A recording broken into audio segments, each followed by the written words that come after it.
Allez, c'est parti. Bonjour à tous, bonjour tout le monde, bonsoir tout le monde si vous nous regardez le soir. C'est David Bassot. Aujourd'hui, je suis encore une fois avec le docteur Guy-André Pelouse pour vous faire une FAQ. Donc, on va répondre aux questions qui ont été posées suite au premier entretien. Donc, Guy-André, bonsoir. Bonsoir à tous. On a eu après il faut attendre un petit peu dans ces interviews parce que les gens réfléchissent tranquillement. Sont pas des choses qui sont réflexes. Et c'est vrai que j'ai eu 2 ou 3 questions intéressantes aussi. On en parlera. Ok, eh bien super. Ben, écoutez, voilà, si vous avez pas si vous avez loupé le premier épisode, je vous le mettrai dans la description. Comme ça, vous pourrez voir un petit peu de quoi il en est. Juste pour situer un petit peu, on avait parlé de paléonutrition et on s'était intéressé un petit peu à pourquoi c'est important de comprendre l'alimentation de nos ancêtres, puisque c'est l'alimentation de nos ancêtres qui a façonné notre génome et ce qu'on est aujourd'hui. Et comprendre comment ils mangeaient, c'est comprendre comment on doit manger, puisque c'est pour ça qu'on a été fait évolutivement, hein, c'est ça, en Oui, gros. alors on a en 2 mots, on a plaidé pour le choix évolutionniste, c'est-à-dire que vous avez plusieurs façon de vous renseigner sur l'alimentation. Vous pouvez choisir un gourou, une secte, des recommandations gouvernementales, variées d'ailleurs, puisqu'elles ne sont pas les mêmes partout, donc c'est quand même intéressant. Piocher dans toute la littérature scientifique, mais tout ça, ça n'a pas une grande vision. En réalité, l'être humain vient, on le sait, de plus de 600 000 ans, grosso modo, et donc tout ce qui s'est passé a au moins influencé notre épigénome, un peu notre génome, on en a parlé, mais surtout, ce génome, il est très stable, c'est-à-dire que grosso modo, il n'a pas beaucoup changé. Donc ce que nous avons mangé pendant ces 598 000 ans, ça compte beaucoup dans la façon dont on comprend la nutrition, etc. Et c'est peut-être, nous avons plaidé la cause que l'hypothèse, en tout cas, que ce sont les changements brutaux qui sont intervenus d'abord avec la sédentarisation et le néolithique, c'est-à-dire élevage, agriculture, et encore plus avec l'alimentation industrielle transformée. Alors Ouais, c'est voilà ce que nous avons esquissé. Et nous avons plaidé un peu pour cette hypothèse parce qu'elle elle nous paraît très basée sur de nombreuses preuves. Elle met fin à beaucoup de biais cognitifs et elle permet de répondre aux défis de santé publique aujourd'hui. Donc on y va sur la première question si vous l'avez. Ah, Ouais, tout à voilà. fait. Oh, pardon, il y a un petit bug. Voilà, j'ai pris mon anti-sèche, hein, donc j'ai marqué Vous avez toutes les bien fait. questions. Donc oui, la première question, c'est mon ami Thibaut. Ça me tenait à cœur de la mettre en premier, qui me pose une question. Les nonagénaires et les centenaires sont-ils des personnes vertueuses ou tout simplement chanceuses? Alors, c'est une très bonne question parce que Très bonne question. ça nous renvoie à l'inné et à l'acquis. Exactement. C'est-à-dire que si on est chanceux, c'est qu'on estime qu'on a une bonne génétique, comme on ne la connaît pas, on le sait après. C'est un peu dommage, on aurait mieux fait de le savoir avant. Mais bon, on le saura dans les années à venir parce on est en train d'identifier les variants, les gènes et même les polymorphismes d'un seul nucléotide qui permettent d'avoir une espérance de vie plus longue. Ça, c'est pour les chanceux. Et les chanceux, quand même, ils avaient des moyens de se renseigner un tout petit peu. C'est que, quand même, la durée de vie des parents, des grands-parents, enfin de toute la famille, donne une idée de la richesse, de ce point de vue-là, du patrimoine génétique de ces individus. C'est un bon indicateur, ouais. La Et vous en deuxième, pensez quoi du voilà, coup? c'est un indicateur. La deuxième, c'est est-ce qu'ils sont vertueux? Alors, oui, ils sont aussi vertueux parce que si vous avez une excellente génétique, mais qu'aujourd'hui vous fumez, vous mangez de la bouffe industrielle et vous buvez de l'alcool, ça ne va pas le faire pour l'immense majorité. C'est-à-dire que vous n'allez pas aller loin, vous allez aller à l'espérance de vie moyenne, qui, je le rappelle, est aux alentours de 77 pour les hommes et 83 pour les femmes. Bon. En France. Et en Europe, enfin, grosso modo en Europe. Donc, quelle est la bonne réponse à la question qui nous a été posée? Ben, c'est les deux. C'est les deux. Ce Oui. sont ceux qui vivent le plus longtemps sont des vertueux et des chanceux. Bien sûr. Et j'ajouterai quelque chose, ils sont aussi intelligents. C'est-à-dire qu'ils savent tirer du quotidien des leçons sans s'emporter dans des biais cognitifs du style « Ah, hier, j'ai bu du thé vert en gélule, je me sens très bien, ça doit être ça. » Non, ils sont beaucoup plus profondément imprégnés par une rationalité qui fait qu'ils ressentent dans leur corps, comme les sportifs d'ailleurs, de haut niveau, tout ce qui leur nuit et tout ce qui ne leur nuit pas ou qui leur est favorable. Donc, 3 caractéristiques. Effectivement, l'inné, la génétique, l'épigénétique de la famille. 2, la vertu de la modération, voire de l'exclusion d'un certain nombre de choses assez dangereuses, en particulier le tabac, on y reviendra. Et troisièmement, l'intelligence rationnelle. Voilà. D'accord. Mais alors, je rebondis un peu là-dessus parce que c'est assez étonnant dans le sens où on s'inspire d'une alimentation et d'un mode de vie paléo.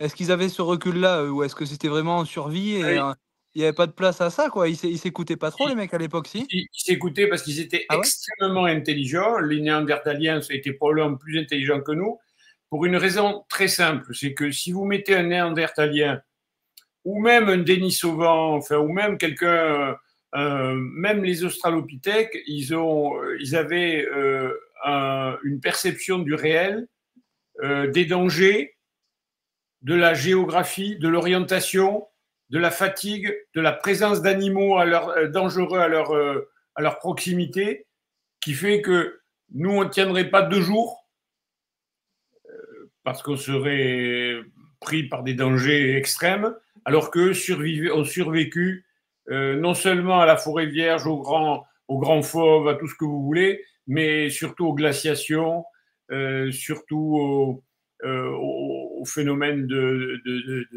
famine qui inévitablement se posait régulièrement. Donc oui, ils étaient extrêmement intelligents et très adaptés. C'est-à-dire qu'il faut voir une chose, c'est que dans les peuples qui vivent quasiment au paléolithique, hein, il y en a quelques-uns dans le monde aujourd'hui, en Océanie, en Afrique, ils ont perçu les éléments clés de leur santé. Et par ailleurs, ils ne sont tentés par aucun produit industriel jusqu'à présent. Après, bien sûr, maintenant, on leur amène du Coca-Cola, notamment les anthropologues, parfois, par erreur, mais ils n'avaient rien d'autre que de trouver une alimentation extrêmement adaptée, puisqu'ils sentaient les besoins. Vous voyez ce que je veux dire? Donc, ce que nous n'avons plus. Nous, on est complètement, on n'a plus d'instinct. On est complètement éduqué. Et c'est vrai que c'est là qu'on reconnaît un certain sens, ouais, une certaine intelligence parmi ceux qui arrivent à s'écouter. Moi, je vois au cabinet, en kiné, je reconnais une certaine intelligence auprès des gens qui arrivent à s'écouter, à écouter leur corps. Et beaucoup de personnes ont perdu cette compétence, clairement, hein. Ah, tout à fait. Ça joue dans la prise de risque, dans la douleur, dans les erreurs que l'on peut faire dans une rééducation après une chirurgie ou même après un traumatisme. C'est en particulier tous les kinés sportifs répètent ça. Il y a une grande différence entre les bourrins qui repartent plein pot et qui peuvent se refaire un adducteur ou un genou, et puis ceux qui, même à un haut niveau, arrivent à C'est le tout. éviter la récidive. C'est sûr, c'est sûr. Et alors, bon, pour finir sur cette question, s'il fallait, je sais que vous n'allez pas aimer ça, mais s'il fallait dire à combien de pourcents c'est dû à la génétique, la longévité, et à combien de pourcents au mode de vie? S'il fallait dire quelque chose, absolument, on dirait combien? Oui, oui, alors je pense qu'on peut dire aujourd'hui, on a des réponses là-dessus. La génétique joue un rôle qui est supérieur à 50%. D'accord. Premier point. comme l'intelligence est dépendante de la génétique, c'est aussi un contingent génétique. Forcément. Cette fois à 80%. D'accord. L'intelligence, c'est Plomine qui l'a bien déterminé. Et on sait aujourd'hui que l'intelligence de l'adulte, elle est déterminée à 80% par la génétique. Après, il reste de la place, 40, 50% même de vertueux qui vont arriver à avoir des longévités élevées. Mais il y a un très gros facteur génétique. Oui. En sachant que ce n'est pas une génétique qui donne le fait de vivre longtemps. C'est plusieurs. Il y a plusieurs assortiments de gènes. Et en particulier, l'espèce humaine s'est différenciée en ethnie pour cette raison. C'est-à-dire que les ethnies, aujourd'hui, que les anciens appelaient des races, sont des gens qui ont un génome très proche, mais qui ont quelques petites différences qui font leur adaptation. Ouais, Que ce tout à soit fait. la peau, la couleur de la peau, la position on des pourra en dents. parler. On pourra en parler des heures, mais on va enchaîner un peu les questions parce que sinon, on pourrait faire 1 heure par question, tellement c'est intéressant. Alors, deuxième question. En 2025, si on suit une alimentation idéale et qu'on bénéficie des avancées médicales actuelles, quelles sont, malgré tout, les pathologies auxquelles on reste exposé en vieillissant? Alors, le processus du vieillissement est un processus, pour l'instant, que l'on ne sait pas stopper. Je n'ai pas dit qu'un jour, on arrivera à s'intéresser de très près au niveau cellulaire, de la biologie moléculaire, aux mécanismes génétiques programmés du vieillissement.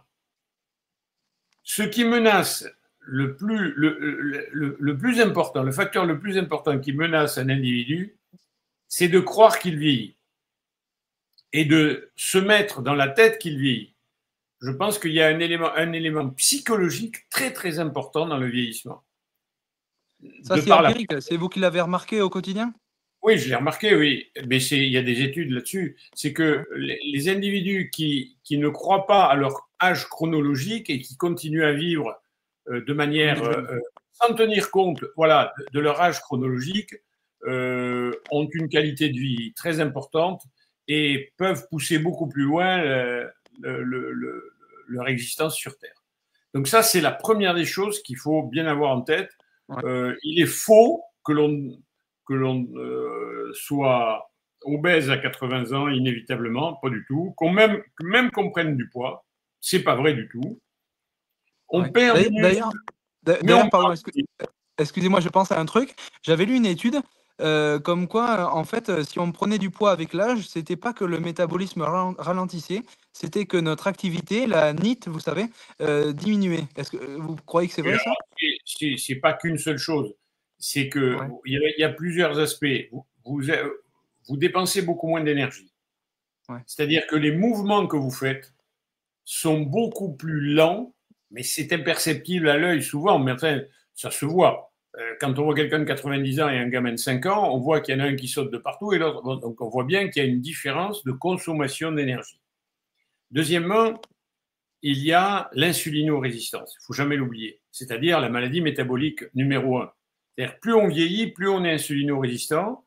C'est-à-dire que si on adopte une alimentation riche en hydrates de carbone, eh bien, on va avoir des pics d'insuline. Ça fait vieillir. C'est pro-inflammatoire, c'est pro-oxydant, etc. Bon. Et puis, dernier point qui peut expliquer, comment dirais-je, expliquer qu'on arrive à vieillir, c'est la pression sociale. Et là, on y est en plein, là. Là, on n'a jamais tapé aussi fort sur les boomers. J'en suis un, mais enfin, c'est un conflit d'intérêts, mais je reconnais quand même que j'ai jamais vu ça. C'est vrai qu'ils prennent en ce moment, politiquement en tout cas.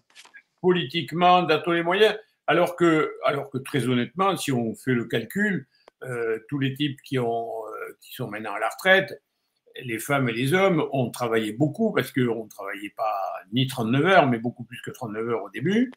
Ils ont bénéficié de conditions de travail qui étaient beaucoup plus difficiles qu'aujourd'hui, etc. Donc, de tout point de vue, du point de vue de la sécurité, du point de vue des risques, etc. Donc, mais il y a un problème, c'est que comme on a collectivisé un certain nombre de choses, eh bien, il y a une jalousie qui s'installe et que je comprends tout à fait parce qu'on est arrivé à un point où on a trop collectivisé. Et donc, on prélève trop sur les jeunes, d'accord, tout en ayant donné des droits acquis aux gens qui ont cotisé. Moi, j'ai cotisé pour ceux qui étaient à la retraite de mon époque. Donc, ce système génère beaucoup de jalousie dès qu'il y a un problème. Alors que si chacun a un compte personnel de retraite capitalisé et non pas dépendant des retraites des autres, au moins pour une partie, il y a beaucoup moins d'acrimonie dans le système. Vous comprenez ce que je veux dire? Ça se régule tout seul. Alors que là, la chute de la démographie est en train de transformer ça en un tract lapidaire sur ceux qui sont aujourd'hui à la retraite. Il y a clairement un déséquilibre qui entraîne un conflit social, c'est clair. Ouais, ouais. Voilà. Mais et vous pensez que donc cette espèce de pression et de responsabilité qu'on va faire peser sur donc les boomers, on va les appeler comme ça les fait se sentir en moins bonne santé oui, oui, non, non, ça a un effet psychologique, dépressif. Ouais, ouais. Ah Ouais. oui, oui, ça aujourd'hui c'est établi.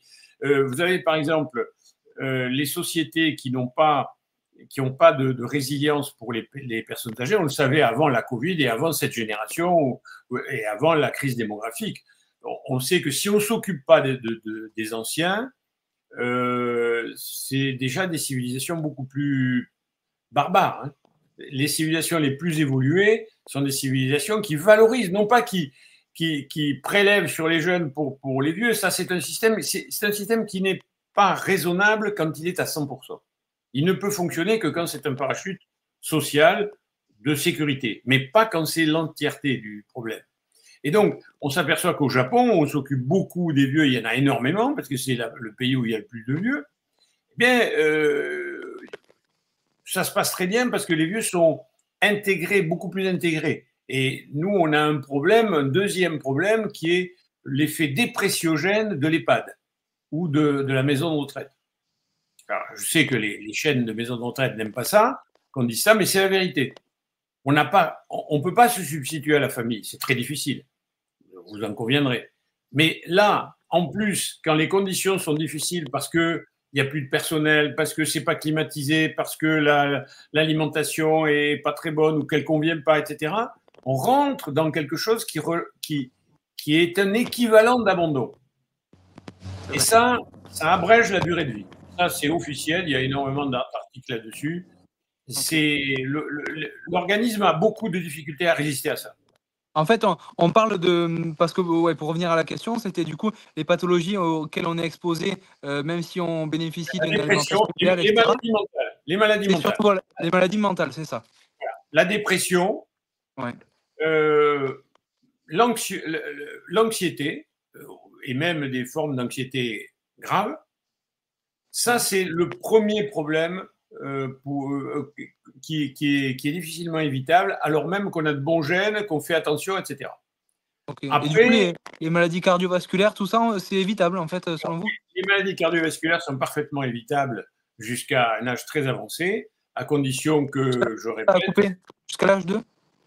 Jusqu'à un âge très avancé. Ah, pardon, ça a coupé. Oui, parce que si vous avez commencé très tôt une alimentation correcte, une activité physique, vous fumez pas, vous buvez pas d'alcool en excès, c'est-à-dire très peu, vos maladies cardiovasculaires, elles n'apparaissent pas. Hein.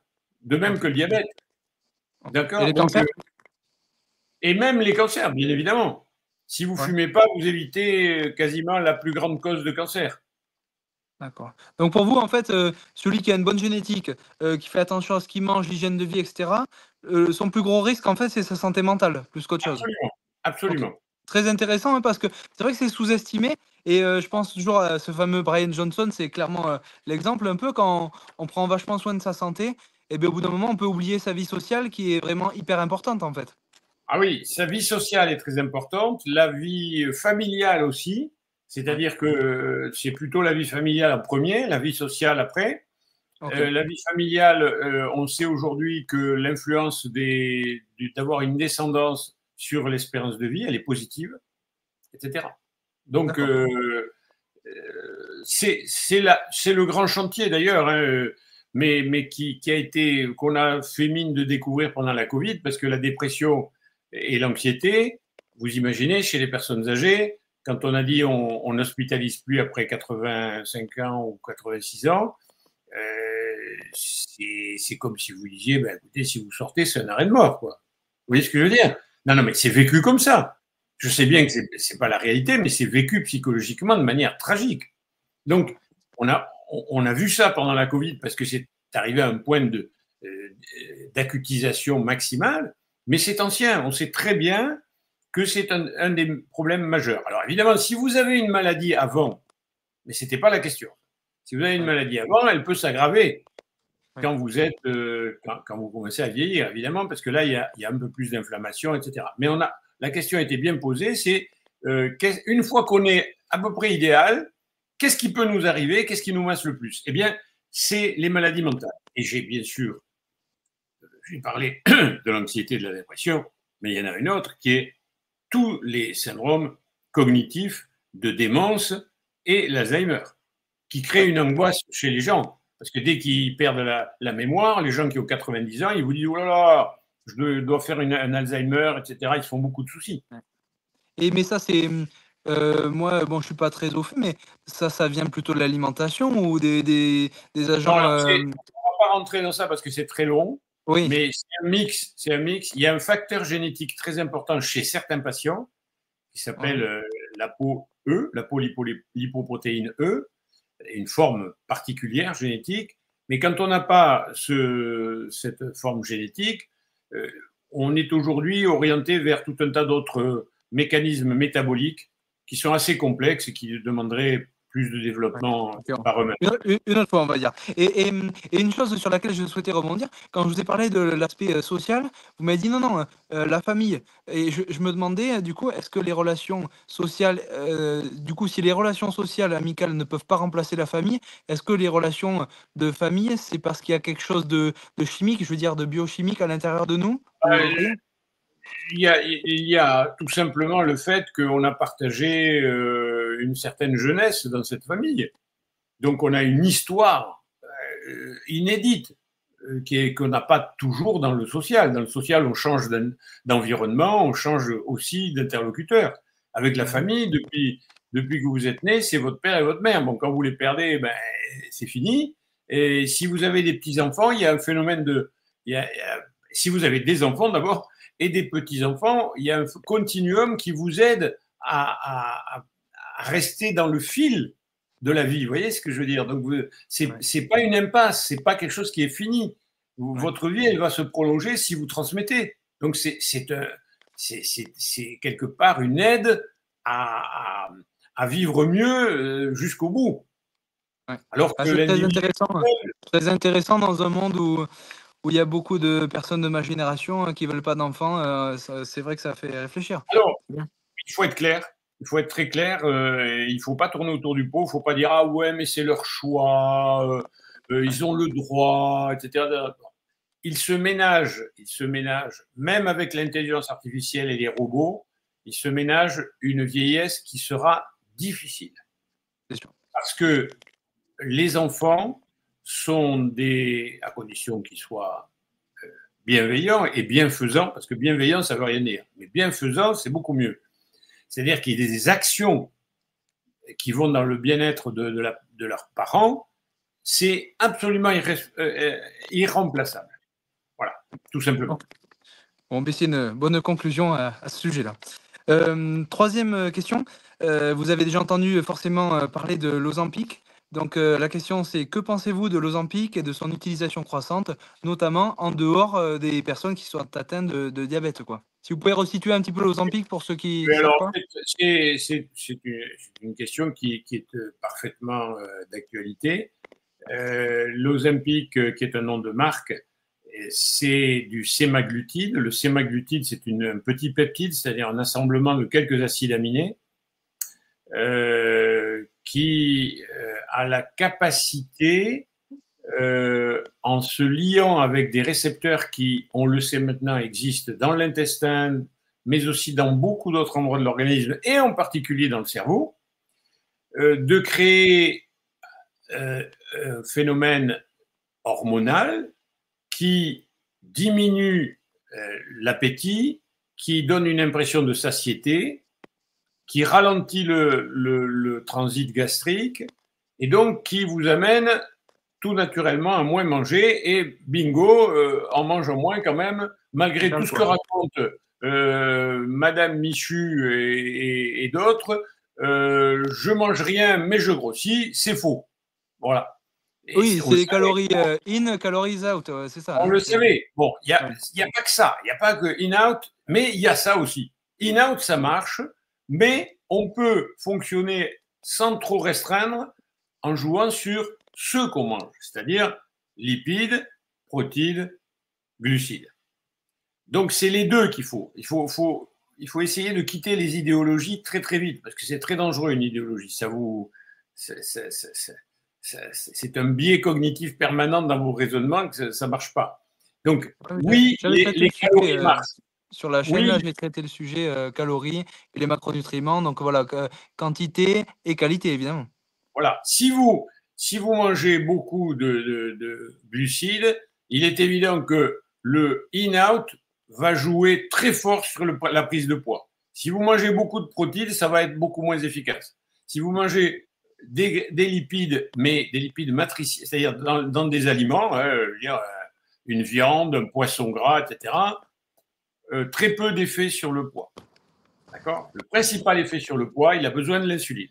Donc, c'est soit des glucides, prendre du poids, il faut prendre des glucides, ou il faut prendre des protéines avec des acides aminés insulino-sécréteurs, on y reviendra. Il y a une partie des acides aminés qui font bondir un peu l'insuline. Si vous ne prenez pas ça, vous ne prenez pas beaucoup de poids, ou voire pas du tout. À condition d'avoir une activité normale. Hein. Je ne parle même pas de 10 000 pas par jour, mais une activité, ne pas être assis devant l'ordinateur pendant 15 heures, évidemment. Parce que là, c'est des situations extrêmes. Après, qu'on soit clair, quelqu'un qui a un maintien calorique à 2500 calories, même s'il mange que du bon gras et des bonnes protéines, s'il en mange 4000, il va prendre du poids, on est d'accord. Oui, oui, ah ben oui, oui. Ah ben oui, voilà. bien sûr. Ouais. Oui. Mais vous, Là, à 4000, il est gavé. Il est gavé. Oui. Je clarifie ça parce que ça serait facile de croire qu'on peut manger de manière illimitée en mangeant que des bonnes choses.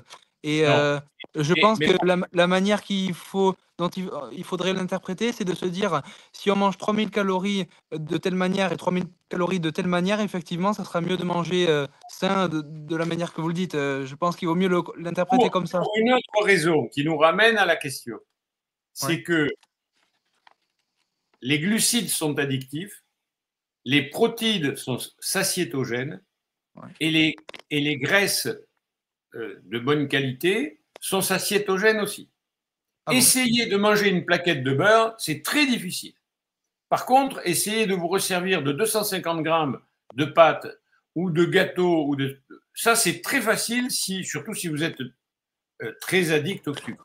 Donc, il y a un élément très important, c'est que l'alimentation nécessite un cerveau. Ce n'est pas commandé par le foie. In fine, c'est commandé par un cerveau. Et votre cerveau, par son fonctionnement, par son câblage, depuis l'enfance, depuis la période néonatale, depuis la naissance, est formaté et il va être plus ou moins sensible à des systèmes addictifs avec la dopamine, avec d'autres neurotransmetteurs. Et il est de toute façon très sensible, au sucre, 2, à l'alcool, ça c'est sûr, avec des risques d'addiction graves. Bon. Et c'est à peu près la même chose. Sucre et alcool, c'est à peu près le même type d'addiction. Donc on revient à l'Ozempic. Le fameux petit peptide, il a l'avantage de s'attaquer au problème au plus haut niveau. C'est exactement comme le problème de la France aujourd'hui. Il va falloir qu'il y ait un chef qui dise bon, ben, on ne peut plus dépenser plus, parce que sinon le FMI va nous faire sauter la banque, et puis on aura, comme les Grecs, un distributeur de billets qui, quand on appuiera sur le bouton, fera rien et vous pourrez retirer votre carte. Donc, c'est un peu ça. Le Command Control Center, c'est le cerveau. D'accord ? Donc, ce cerveau, il est très sensible, je l'ai dit, au sucre, il est très sensible à la bouffe industrielle, en particulier les produits qui sont affriolants, comme tout ce qui est pimenté, avec du sel, bien salé, bien pimenté, avec un gras très fluide, liquide, type huile de tournesol, etc., avec un petit peu d'amidon détexturé complètement. C'est les Pringles. Vous voyez, c'est pas des chips, hein, c'est pas des vrais chips faites à la graisse d'oie, c'est même pas des pommes de terre nature, c'est un amidon texturé. Bon, toute cette bouffe industrielle, elle affole le cerveau, complètement. Donc, l'avantage d'Ozempic, c'est que ça permet de déconnecter le cerveau de tous les phénomènes addictifs. Et les gens, truc qui m'a été rapporté par quelqu'un à qui j'avais prescrit du sémaglutide, et la personne me disait, je vais à la fête, aux anniversaires de mes enfants, et avant, je ne pouvais pas m'empêcher de manger toutes les, excusez-moi l'expression, mais c'est elle qui l'a prononcé, les saloperies, je sais que c'est des saloperies, docteur, mais qui étaient sur la table. Là, maintenant, j'y vais, je passe à côté comme si de rien n'était, comme si elle n'existait pas. Et c'est là qu'il va y avoir une rupture de stock, alors on va tous en vouloir. Et là, vous voyez qu'Ozempic, c'est réellement la pilule miracle, c'est absolument exact, parce que ça n'est pas une allopathie. Il faut bien comprendre, ce n'est pas un médicament qui est contre quelque chose, contre la douleur, contre... Non, non, non, non. C'est qu'il vient jouer un rôle hormonal dans un système totalement chaotique à cause de l'alimentation industrielle et de son abondance. À cause de notre environnement, en fait. En quelque sorte, l'Ozempic est une lifestyle drug, c'est-à-dire un médicament pour un autre mode de vie. Malheureusement, le labo ne peut pas dire ça parce que sinon, ils n'auraient jamais eu de remboursement. Ils se sont aperçus que ça faisait perdre du poids de façon massive, donc ils l'ont, si vous voulez, marketé pour perdre du poids. Et donc, ça marche, ça perd du poids, mais ça ne fait pas que ça. Ça permet de ne plus avoir envie d'alcool. Ça a un effet sur la cigarette. Ça a un effet sur le bien-être, parce que vous êtes beaucoup mieux puisque vous n'êtes pas accro à tout un tas de trucs. Donc, si vous voulez, les gens le racontent, ça. C'est pas je n'ai pas rêvé. C'est eux qui le disent. Et donc, c'est réellement quelque chose qui ne s'est jamais produit avec aucun médicament précédent. Et ça, ouais, ça fait tout. Et ça me fait rire parce que vous témoignez de ces effets-là. Et ça me fait rire parce que je traîne sur les réseaux, sur Facebook et tout ça. Et j'avais vu un docteur aux États-Unis qui disait que l'Ozempic, ça faisait, voilà, ça empêchait les fringales, ça avait résolu les problèmes d'alcool, les problèmes de dépression, etc. Et en gros, dans les commentaires, j'avais marqué, mais en fait, l'Ozempic, pour l'alimentation, c'est le WD-40 pour le bricolage. C'est la même chose, quoi. Ça fait tout, quoi. C'est même beaucoup mieux parce que le W40, il vous permet de démonter l'écrou, mais il vous répare pas le truc. Tandis que là, c'est réparé. Une fois que les récepteurs GLP-1 sont bloqués, vous allez manger à peu près normalement comme si vous étiez dans la forêt vierge, quoi. Si vous n'avez pas faim, vous ne mangez pas.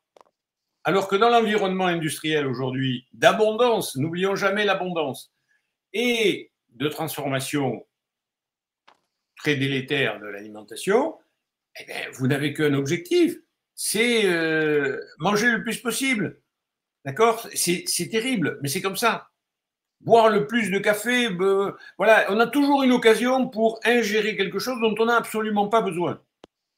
Donc c'est quand même cruel. Voilà. Alors vous pensez plutôt que c'est une bonne chose alors en fait?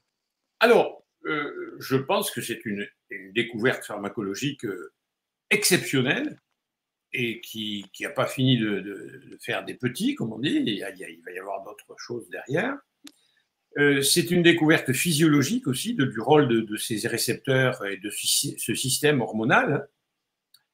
Et bien évidemment, comme toujours, il faut savoir l'utiliser, pas pour perdre 500 grammes pour aller à la plage le mois prochain. C'est un peu stupide. Il y a d'autres moyens de bloquer le GLP-1, des moyens naturels. L'exercice physique bloque le GLP-1. Beaucoup de gens vous disent qu'après un peu d'endurance, ils ont beaucoup moins faim, contrairement à ce qu'on raconte. Il faut dire que ça diminue tellement vos binge eating, c'est-à-dire les poussées incoercibles d'ingestion d'aliments les plus industriels que présentent les personnes qui sont très addictives, ça Ouais, les rages s'arrête. de sucre, quoi. Les Comment ça rages, s'appelle? oui, on peut dire appeler ça binge eating, oui, les rages de sucre, mais pas que de sucre. Ouais, mais je Ça cherche peut l'équivalent en français, c'est comme de la boulimie un peu, c'est ça Oui, c'est l'équivalent français, boulimie je crois. extrême. C'est Ouais, plus que ouais, boulimie. La boulimie, c'est continu. Là, c'est un accès. ouais. On ouvre le frigo, on finit. Écoutez, j'ai une anecdote. Je pensais à ça. Je rentrais de Corse l'année dernière. J'étais dans une file d'attente à l'aéroport et on attendait, on avait du retard. Bon. Les gens étaient énervés. Ça s'énervait. J'ai vu une personne qui était juste devant moi, qui est allée chercher de manière extrêmement, si vous voulez, déterminée et rapide, un paquet de chips de 250 grammes, c'est pas rien, hein, c'est un gros truc là. Enfin, je sais pas si c'est 250 grammes, enfin, en tout cas, un grand paquet de chips. Et elle a commencé à l'ouvrir, elle a mangé ça dans la liste d'attente à 3 heures de l'après-midi. Elle a fini avant de rentrer dans l'avion. Ça, c'est un binge eating typique.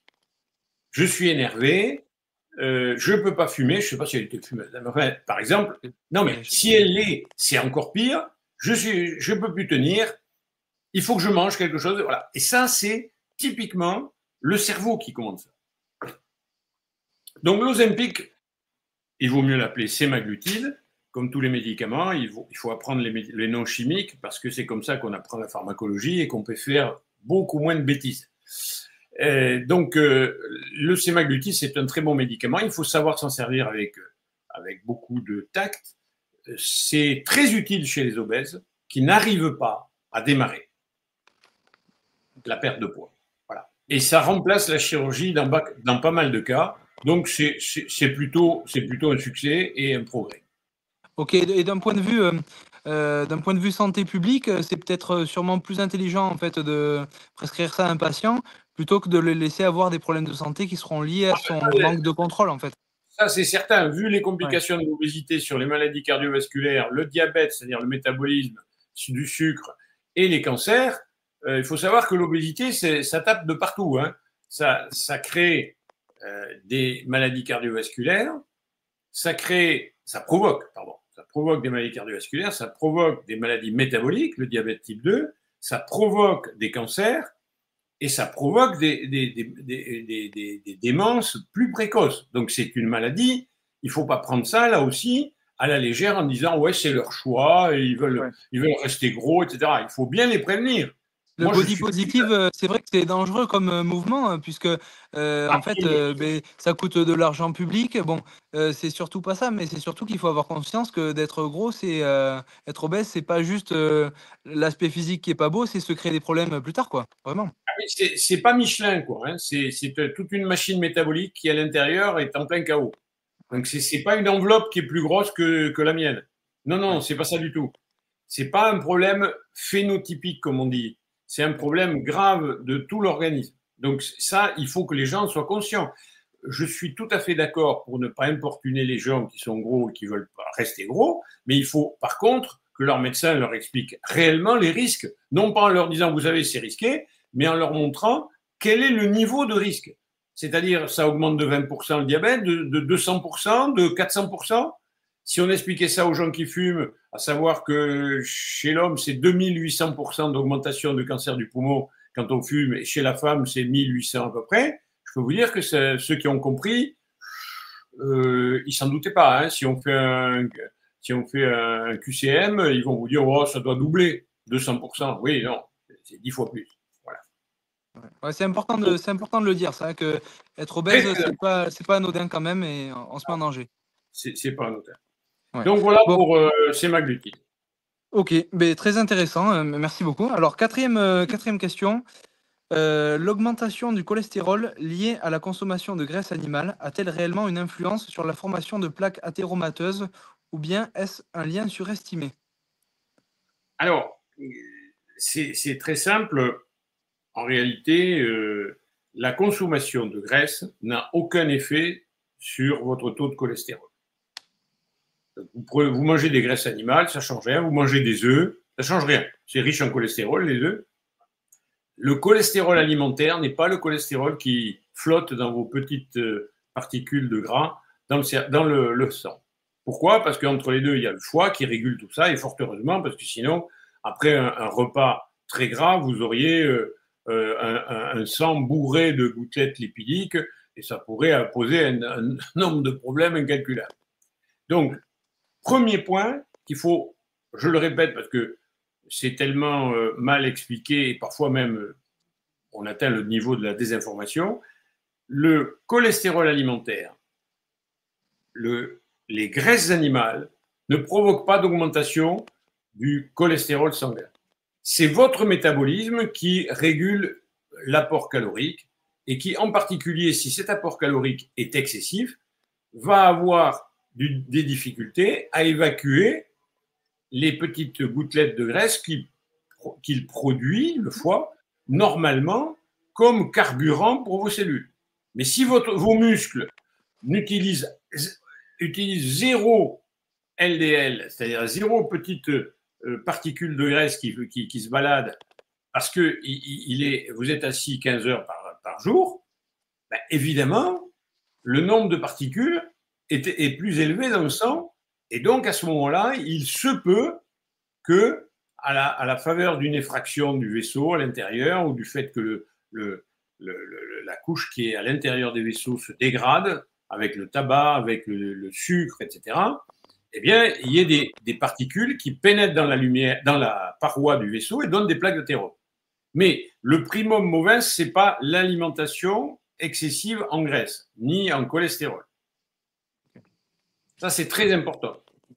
Ok. Mais il y a une seconde partie en fait qui est sous-entendue dans la question, qui est super intéressante, et je l'avais écouté avant qu'on s'appelle et tout ça, j'avais écouté pas mal de vos conférences que vous avez données, très intéressantes, où vous disiez que justement, on peut avoir une très bonne analyse sanguine, mais avoir des plaques athéromateuses. Et du coup, est-ce que vous pouvez parler de ça un petit peu Oui, alors, oui, ouais, il est évident qu'aujourd'hui, c'est très complexe ce spectre lipidique. Il y a plusieurs marqueurs. Mais par exemple, les triglycérides à jeun sont au moins aussi importants que le cholestérol des LDL, qu'on appelle, c'est-à-dire ce qu'on appelle le mauvais cholestérol. Et si vous avez des triglycérides élevés et que vous avez le bon cholestérol qui est bas, c'est beaucoup plus préoccupant que si vous avez le mauvais cholestérol à peine un peu élevé. Donc, il faut regarder l'ensemble du panel des marqueurs biologiques du métabolisme des sucres et des graisses avant de statuer sur un risque. Ça, c'est fondamental. D'autre part, plus vous passez à une société, ce n'est pas le cas de la France, mais enfin une société qui fume moins, mais qui grossit, parce qu'elle mange énormément d'hydrates de carbone, c'est-à-dire de glucides, plus vous avez un athérome qui est déterminé par l'excès de calories en sucre et non pas par le tabac et les graisses. Donc il y a des changements dans les paramètres de risque. D'accord? Et il faut bien les comprendre. Sinon, on se trompe. Ou alors, on désinforme parce que quand on dit aux gens de regarder que le mauvais cholestérol, c'est faux. Ce n'est pas avec le mauvais cholestérol qu'on va prévoir le risque. Certainement pas. Et donc, j'encourage les gens à soit consulter un cardiologue, ce qui est, à mon avis, la meilleure solution, soit ceux qui sont courageux et qui comprennent un peu les questions de probabilité et de risque. Il y a des scores cardiovasculaires qui sont faits par la Société européenne de cardiologie, par la Société américaine du cœur, l'American Heart Association. Ces scores sont des équations de risque qui tiennent compte de beaucoup de paramètres. Donc, votre âge, votre sexe, le LDL, le bon cholestérol, le mauvais cholestérol, les triglycérides, etc. Votre poids, votre rapport taille-hanche. C'est tous ces facteurs qu'il faut mettre dans une équation. Et là, vous obtenez un vrai risque. Mais si vous vous contentez du mauvais cholestérol, vous faites une grosse erreur à vos dépens. Ok, et c'est super intéressant ça. Et s'il y en a un qui est abordable pour le grand public pour calculer l'équation, vous me l'enverrez, je le mettrai en description si jamais Oui, le score ouais. cardiovasculaire European Society of Cardiology, c'est facile à trouver. Je vous l'enverrai pour vous le valider, mais vous pouvez le trouver. Je vous mettrai ça en dessous pour ceux qui regardent. Voilà. Très intéressant parce qu'en fait, des fois, justement, typiquement, on en parlait avant, la personne obèse qui nous dit bon, moi, mes analyses, nickel, en fait, il est sûr de rien. Il n'est pas sûr que tout se passe bien à l'intérieur. Oui, et puis surtout, il a peut-être pas dosé les triglycérides, il a peut-être dosé que le cholestérol des LDL. Vous voyez ce que je veux dire? Et Aussi. donc, il manque des pièces dans le puzzle. Ouais, Voilà, c'est ouais, toujours pareil. d'accord. Et donc, en 3 mots, pour s'assurer de ne pas avoir de plaques athéromateuses, qu'est-ce qu'il faut faire? Ouais, d'abord, le premier point, avant de se lancer dans les scores, d'aller voir un cardiologue, etc., mesurer son rapport taille-hanche. Premier point. Ouais, Voilà. C'est très simple. N'importe qui a un mètre textile souple. ouais. Donc, c'est facile à faire. Si la division pose des problèmes, il y a même des calculettes. Enfin, c'est vraiment, on ne peut pas faire plus simple. C'est gratuit, mais peu de gens le font. C'est très dommage parce que c'est le facteur probablement le plus important avec la tension artérielle. Si OK, vous avez un rapport vous avez ouais, taille-hanche qui est supérieur à 1, ben, il ah, faut commencer par maigrir. Voilà. Parce que s'il non est mais supérieur à 1, c'est un facteur de risque majeur. mais attendez, c'est-à-dire que, 1 mètre, par exemple, pour moi, 1,74 m, c'est Non, impossible d'avoir taille, non, 174? non, non, taille-hanche. Taille-hanche. Ah, Taille au niveau de l'ombilic, hanche au ouais, niveau des deux cols du heu, fémur. des 2 cols du fémur, au niveau des trochantères, quoi, au niveau Oui, du les trochantères, oui. le plus Le plus large, large, quoi, hein? voilà. Donc en gros, le plus large et le tour au niveau du nombril. Voilà. Mais en Et si premier, en haut. Ouais, Il faut que la taille soit inférieure aux hanches. Si la d'accord, taille est supérieure aux hanches, le rapport ouais. est supérieur à 1, et plus il est supérieur à 1, plus c'est dangereux. Ça, Je c'est suis la pas sûr maladie métabolique. je suis pas sûr que ce soit valable sur tous les types de population. On parlait des Si, latinas, des filles d'Amérique latine là, avant qu'elles aient 1, c'est impossible. c'est valable, oui, mais ils ont énormément de diabète. Ah oui, C'est pour oui, ça. c'est sûr. Ils ont Je veux dire, énormément de diabète. C'est la différence si on stocke au fessier, entre l'obésité centrale et oui, l'obésité générale. C'est ouais, fondamental. OK. L'obésité de la femme est une obésité gynoïde qui concerne les fesses, les cuisses et qui a pour but de fournir des calories pour la grossesse et la lactation et l'allaitement. L'obésité centrale, celle de l'homme, c'est celle où le rapport taille-hanche est très supérieur à 1. Donc vous avez un ventre qui est gros, la graisse n'est pas sous la peau, même si la peau est épaisse, elle est dans le ventre. Cette Viscéral. graisse abdominale donne le diabète inévitablement si on la garde. Voilà. OK, Donc il faut bien comprendre ça. Hein. ouais, OK. OK. Donc, Bon mais, très taille-hanche, d'abord faire la taille-hanche, ouais. mesurer sa tension artérielle régulièrement, et si le taille-hanche est supérieur à 1, avant même d'aller dépenser de l'argent dans des médicaments, des trucs, non, on maigrit. OK. Oui, Et si on maigrir, n'y ouais. arrive pas, il vaut mieux prendre un sémaglutide pendant 4-6 mois pour lancer le truc et perdre 7-8 kilos et descendre son taille-hanche au-dessous de 1. Ouais. OK, très intéressant et puis, en fait, la nouveauté dans cette approche et moi j'apprécie que vous soyez pas, parce que souvent quand, on a beaucoup dans la santé, des personnes qui refusent un petit peu la nouveauté, qui refusent un peu l'évolution et qui vont dire: «Ben non, il faut absolument faire de l'éducation, thérapeutique et cetera». Mais il y a des personnes chez qui ça marchera jamais ça. Alors, si vous voulez, la médecine n'est pas un art du politiquement correct. Ouais, C'est un art de l'efficacité. Efficacité à condition de ne pas nuire. Autrement dit, je vais aider, je vais faire attention de ne pas nuire et je vais devenir efficace. Voilà les étapes qui doivent nous guider. Mais pas du tout de dire je m'entête, je veux pas donner de médicaments parce que c'est Big Pharma, les Américains, les machins. En plus, c'est faux. J'ai discuté avec quelqu'un qui était vraiment s'est mis tout seul dans la panade parce qu'il a dit oh, c'est les labos américains. Il dit non, Novo Nordisk, je vous signale que c'est un labo danois. Vous êtes sûr me dit-il. Alors je lui dis écoutez, allez vérifier avant de commencer à polémiquer. Voilà, parce que c'est terrible, cette propension à ne pas reconnaître ce que ça peut apporter nuit aux patients. Et donc les patients, il faut qu'ils quittent vite quelqu'un qui est idéologisé et qui a décidé de soigner les gens avec du thé vert ou avec, je sais pas, du gingembre avec de la moria, etc. C'est des trucs ça complètement qui ont aucune preuve, qui sont dangereux parce que ça peut donner une hépatotoxicité. Il y a des greffes de foie qu'on est obligé de faire à des gens qui ont des hépatites toxiques à cause de la quantité de thé vert en poudre qu'ils mangent. Il faut quand même le savoir. C'est hallucinant, mais c'est vrai. Donc, il y a le paracétamol et les extraits végétaux. Voilà ce qui donne les ennuis hépatiques qui aboutissent jusqu'à la greffe hépatique. Donc, prenons les choses de manière rationnelle. Si vous avez un surpoids significatif, au lieu de vous faire opérer, ce qui est quand même une opération assez lourde, voire très lourde, vous prenez du sémaglutide, mais avec l'objectif de dire, attends, je ne vais pas en prendre toute ma vie. Je démarre avec ça parce que j'y arrive pas tout seul ou tout seul. Je démarre et après, je vais essayer de me mettre dans le bain pour...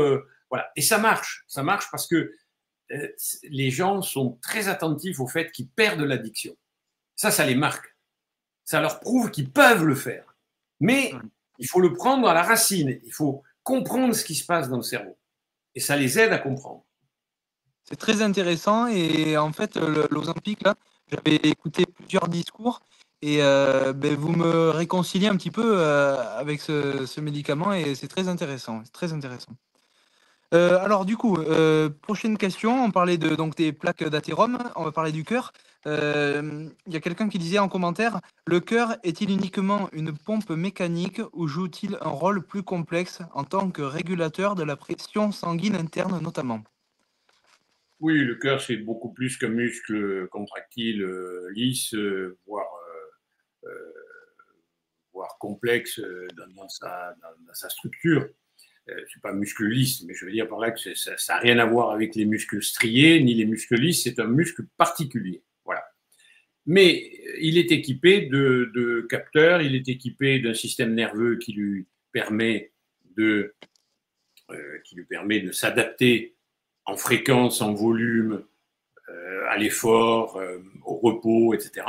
Donc c'est beaucoup plus complexe qu'un simple muscle contractile. Ça, c'est sûr.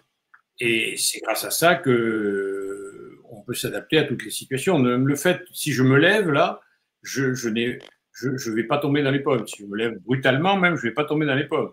Si j'avais pas un système d'adaptation à la fois des vaisseaux et du cœur qui passent par le nerf parasympathique et orthosympathique, je tomberais. Parce que le fait de me lever créerait une perte de pression dans le cerveau qui me ferait perdre connaissance.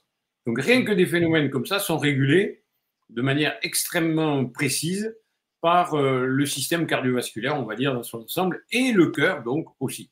Mon cœur va s'accélérer instantanément. Je me lève, il va s'accélérer un tout petit peu. Juste ce qu'il faut. Voilà. Et mes vaisseaux vont se contracter un petit peu si ma pression baisse. Voilà.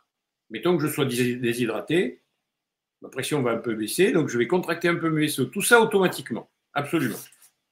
Ok, et très intéressant. Et d'ailleurs, ça une question personnelle là qui me vient en tête. L'autre jour, je vais courir comme d'habitude, et je remarque, j'étais déshydraté, je le sentais, et à effort égal, j'avais le cœur qui montait beaucoup plus haut. Et ça s'explique?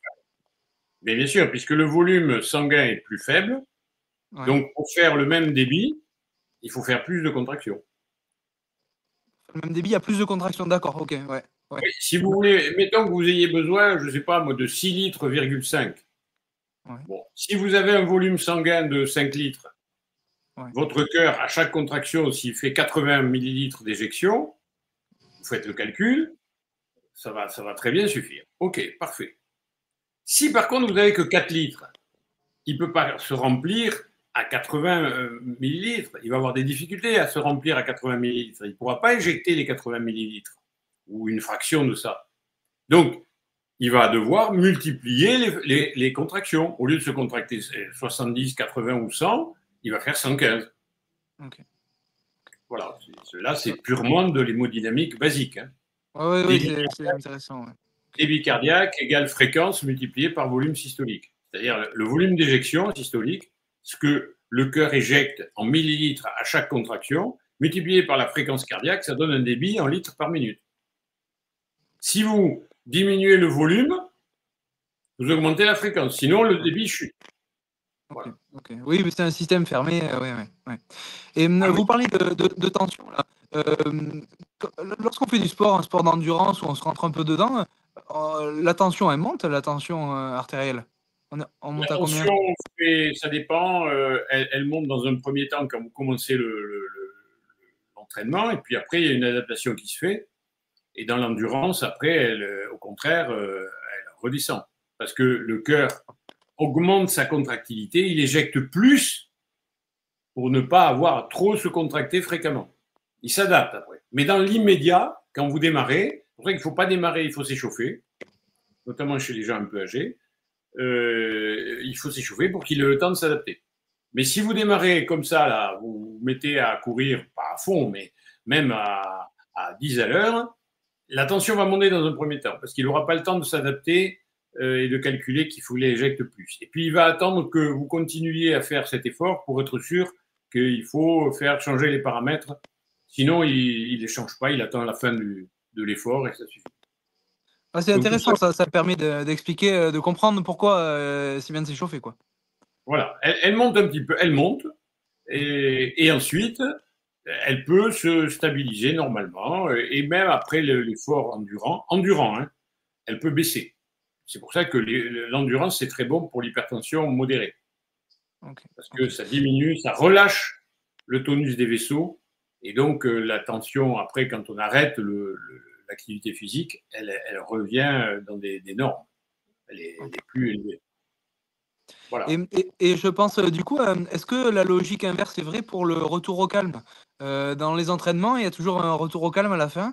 Et moi, je m'étais toujours demandé, ben, pourquoi, en fait, pourquoi j'arrêterais pas de suite, là? Euh, voilà. Alors ça, c'est plus un problème, je dirais, psychologique. Et si j'avais à choisir, je préférerais m'échauffer avec du balistique, par exemple. Vous connaissez ça, vous, les kinés, mais c'est très peu connu. Oui, des Enfin, mouvements en amplitude, voilà. voilà. Pas Et avec légèrement statique, quoi. les jambes, balistique avec le poids du corps, donc comme un missile Dynamique. balistique. Je préfère faire un échauffement balistique que de faire, si j'avais à choisir, que de faire un retour au calme. Par contre, je fais régulièrement ce qui s'apparente à un retour au calme, c'est-à-dire 1 kilomètre, 1,5 km en footing très lent, en essayant de se relâcher. Voilà, si j'ai fait un entraînement, au bout d'une heure, avant de partir, je vais faire un tour d'un kilomètre pour essayer de me relâcher, ce qui revient pas tout à fait à un retour au calme pendant lequel on est allongé, mais qui correspond à un retour au calme au niveau musculaire, parce que c'est pas brutal, c'est Ok. progressif. Ok. Vous Et voyez, du coup, quel intérêt, en fait, de pas stopper brutalement au summum de l'effort, en fait? de pas stopper totalement l'entraînement. Ah Non, non, ben, je veux dire, ben, typiquement, voilà, d'un entraînement en course à pied, on est en intensité max, on arrive en haut de la côte, et puis, ben, tiens, c'est la maison, quoi, on est arrivé. non, non, non, Quel non, intérêt non. de faire un Il petit y a un retour au calme? aspect très important, ça s'appelle la recirculation. Tous les sportifs de haut niveau, quand ils finissent un marathon, ils ne s'arrêtent pas. Eh oui, Ils s'arrêtent là pour saluer tout le monde, et puis alors les grands, ils font jusqu'à 7-8 km après, mais à toute petite vitesse, pour évacuer toutes les, si vous voulez, reperfuser les muscles. Il n'y a pas que le lactate, il y a d'autres phénomènes, en particulier des ruptures de fibres musculaires qu'il faut réparer, etc. Ça demande des apports sanguins. Donc, si vous vous arrêtez brutalement, vous avez une vasoconstriction, ça ne se produit pas, ce phénomène de recirculation. Donc là, vous allez recirculer un peu et vous récupérez mieux et vous avez moins de DOMS au troisième jour. ouais, d'hommes courbature, hein. Voilà. Ok, très, très intéressant. Bon, on diverge un peu, mais c'était quand même super intéressant DOMS, d'aborder ça. courbature retardée. Voilà, voilà. Delayed Delayed onset onset musculaire of soreness, muscle soreness. c'est ça. D'accord. Donc, c'est des courbatures retardées, alors que la courbature, nous, on dit, j'ai vu ça hier avec un de mes amis qui m'a dit, oh là là, je voulais absolument y aller au tennis, il y avait le tournoi, il y a longtemps que je ne l'ai pas fait. Je suis Et j'ai dit, mais c'est quand que tu l'as fait? Ben, hier. Ah. Et le lendemain, il avait les épaules détruites. Ça, c'est de la courbature immédiate. C'est pas celle-là que je parle. Celles qui sont évitées par la recirculation, c'est celles du 3e jour, qui sont beaucoup plus douloureuses en général. Pas mal.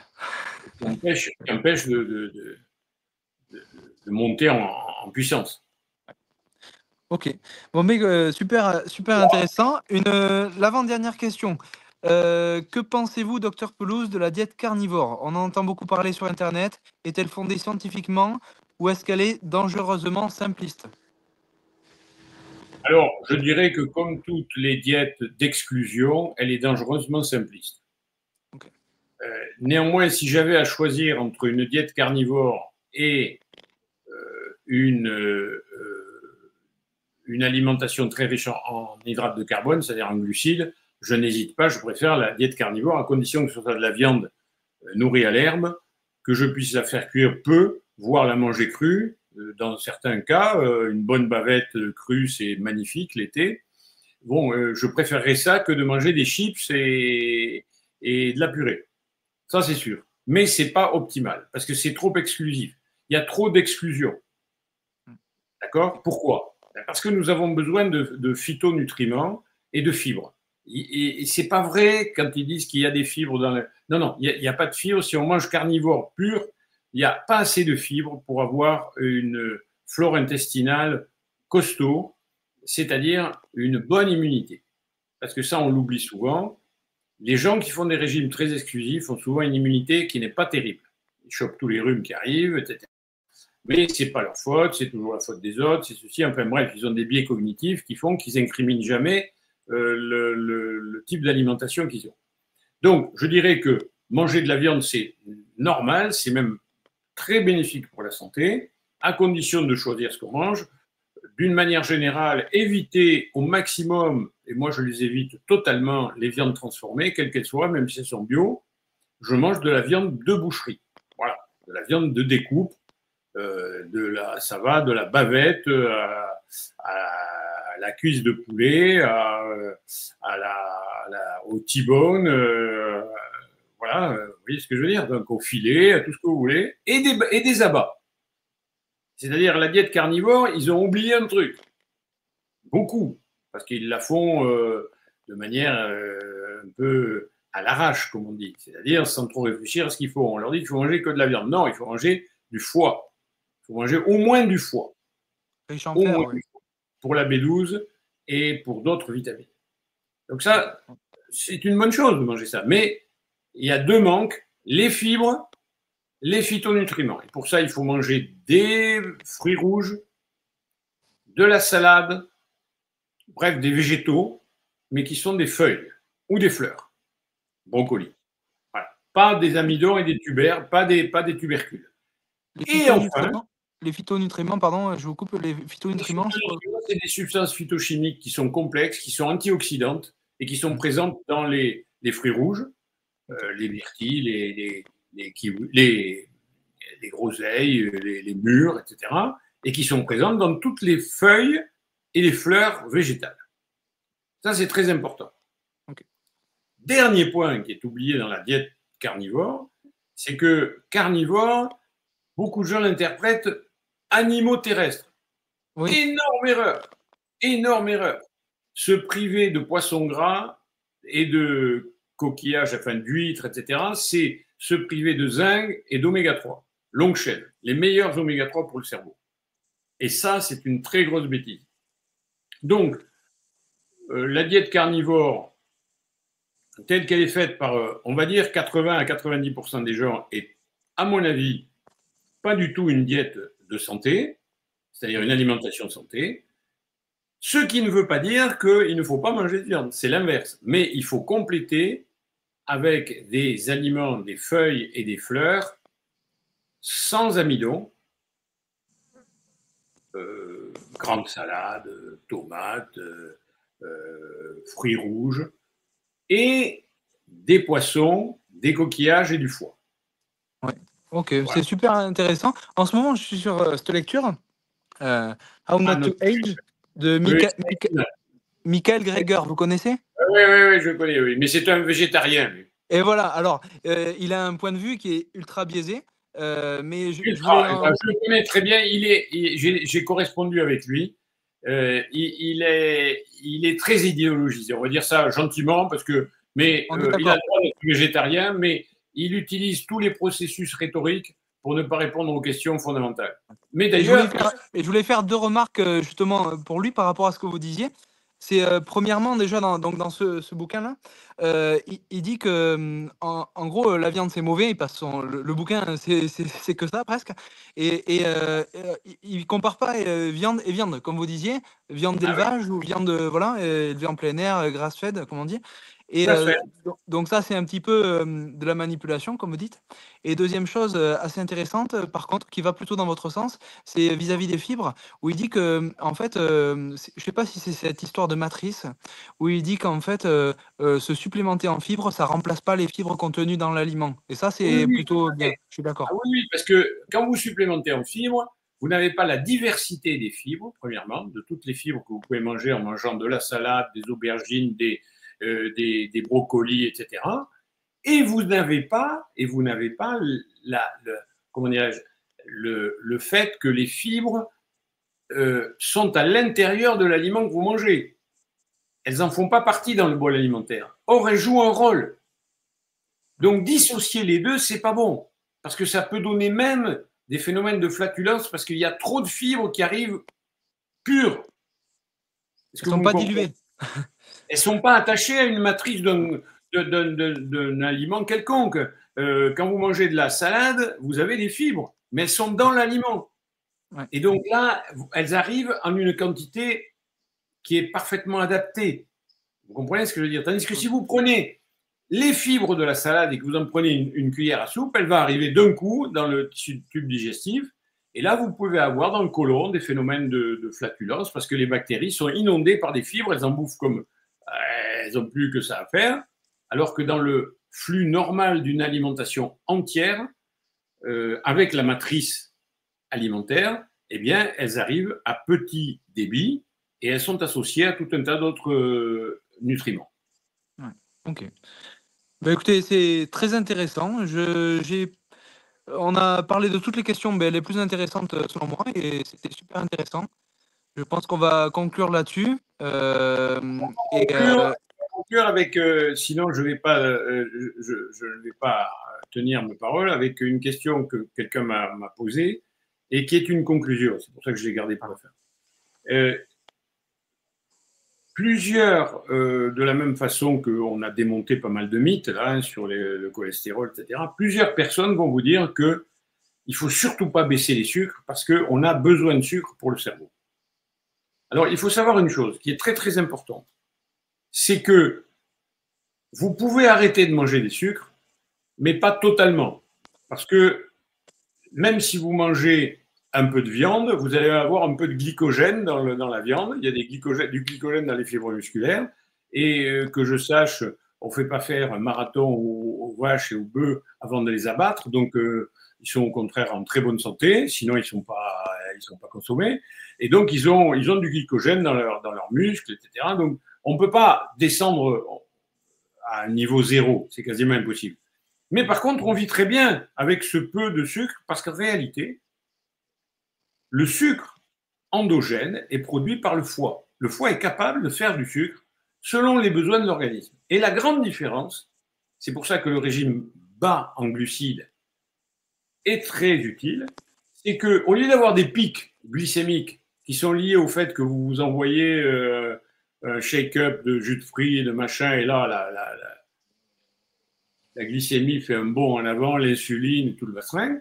Quand vous produisez votre propre sucre par le foie à l'aide du gras et des protéines, il en produit une molécule s'il y en a besoin, il en produit 100 000 s'il y en a besoin, et vous avez une courbe de glycémie parfaitement flat, c'est-à-dire étale. Et donc, ça, c'est très important à comprendre.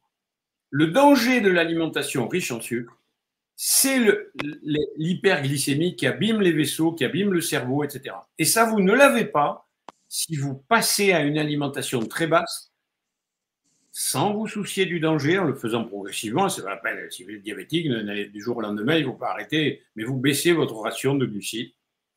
souvent les diabétiques mangent beaucoup de glucides, 200 grammes, ça leur fait pas peur souvent parce qu'ils ont des nutritionnistes qui leur disent ça, mais c'est impossible de guérir un diabète si on mange 200 grammes de sucre, enfin de glucides par jour. Donc vous baissez vos glucides et votre foie va progressivement produire une néoglucogénèse qu'on appelle, et donc des molécules de glucose, il va les mettre à disposition au gré des besoins. C'est la meilleure pompe de sucre, nous l'avons, c'est le foie. On n'a pas besoin d'autre chose. Et ça, c'est à retenir. C'est même utile, et c'est connu depuis très longtemps, c'est utile chez les gens qui ont de l'épilepsie. Car si vous supprimez les sucres et que vous faites un régime cétogène, vos crises d'épilepsie s'espacent, voire même deviennent extrêmement rares. Ouais, parce que vous n'avez plus de pic glycémique dans le cerveau. Voilà. Et puis aussi, je voulais du coup rebondir là-dessus pour terminer aussi, c'est que qui dit une glycémie stable dit aussi un état énergétique stable aussi. Oui. Et ça, c'est super important. C'est un confort dans la vie. Ah oui, oui.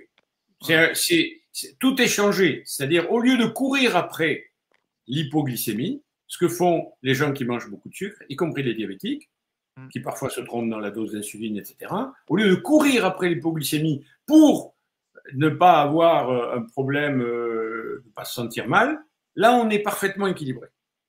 Voilà. Alors qu'on ne mange pas de sucre.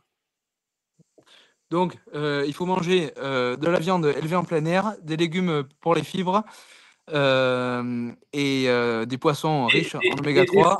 Des fruits rouges paléolithiques, la myrtille, tout ça, ça n'a pas beaucoup changé. C'est les mêmes qu'au temps du paléolithique, qui sont pleins de substances phytochimiques antioxydantes pour ne pas vieillir. Et des oméga 3 avec tout ce qui vient de la mer. Ok. Et éviter les glucides. Éviter les glucides, si ce n'est les sources de phytonutriments. Oui, vous en mangez un tout petit peu, mais ça suffit, c'est pas la peine de les compter, ceux-là. Si vous ne mangez pas d'amidon et que vous ne mangez pas de sucre ajouté, c'est fini. On est dans les clous. Oui, dans les clous. Regardez le contenu en sucre de la myrtille ou du cassis. Vous allez voir, et ça a du goût en plus. Pour manger, le fait d'avoir une satisfaction physiologique du goût a un effet GLP-1+, c'est-à-dire ça a un effet sémaglutide. Okay. Plus vous êtes satisfait des goûts des aliments que vous mangez, plus vous êtes en satiété. C'est par le GLP-1 qu'en partie que ça se fait. Très intéressant. Donc, au lieu de prendre du sémaglutide, mangez des truffes, je ne sais pas, des champignons, des choses qui ont beaucoup de goût, du thon, des trucs qui ont du goût, quoi. Voilà. Il ne faut pas avoir peur des choses qui ont du goût, au contraire. Parce que les choses qui ont du goût, on s'aperçoit, c'est impossible de faire un binge eating sur un steak de thon, je vous le dis. Oui. Un steak de thon cru, vous allez voir, au bout de 150 grammes, génial, c'était très bon, j'en ai assez, je n'en veux pas d'autre. Ok. Voilà, je souhaite une bonne soirée à tout le monde. Merci beaucoup, Guy-André, c'était très intéressant. Et puis, on se reverra pour un prochain épisode. Voilà, prochain épisode, on dévoilera le truc, le sujet, quand on va l'aborder. Mais a priori, ça devrait parler un peu de l'industrialisation et de comment ça. Voilà. C'est la dernière transition. Là, on va parler de la dernière transition, y compris de l'intelligence artificielle. Super. Eh bien, écoutez, il me tarde. Et puis à très bientôt. Merci beaucoup. À bientôt. À bientôt à tous. Au revoir.